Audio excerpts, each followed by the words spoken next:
ఏకాదశి రోజు ఏ దంపతులైనా ఈ వ్రతం చేస్తున్నప్పుడంటే నియమాలు పాటిస్తారు. మామూలుగా అయినా అందరూ తెలుసుకోవాల్సినటువంటి విషయం. ముఖ్యంగా యువత తెలుసుకోవాల్సినటువంటి విషయం. ఏకాదశి ఫలితంగా పుట్టేటువంటి పిల్లలు దరిద్రులై ఉంటారుట. కొన్ని సార్లు అక్కడ ఉండేటువంటి గ్రహస్థితి వలన భిక్షాటన చేసేటువంటి వాళ్ళు కూడా ఉండవచ్చు.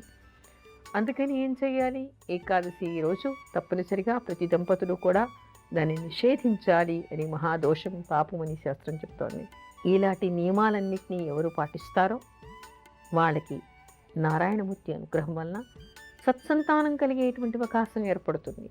అంటే మామూలుగా సంతానం కోసం వ్రతం చేసేటువంటి వాళ్ళే కాకుండా ప్రతి దంపతులు కూడా సర్వదా నిషేధాలు పాటించాలి అని శాస్త్రం చెప్తోంది.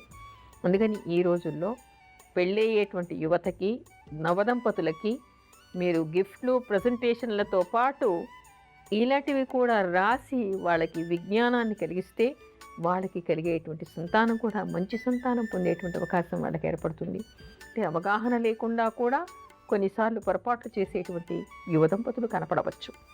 అందుకని ఇలాంటి నిషేధాలన్నీ కూడా వాళ్ళకి తెలియచేయాలి. తెలియచేయటం వల్ల, ఆ పరిజ్ఞానం వల్ల వాళ్ళు కొన్ని జాగ్రత్తలు పడి నిషేధాలు పాటించారనుకోండి, వాళ్ళకి కూడా ఇలా అనారోగ్యంగా కానీ, దుష్ట సంతతి కానీ కలిగేటువంటి అవకాశం వాళ్ళకి ఉండదు.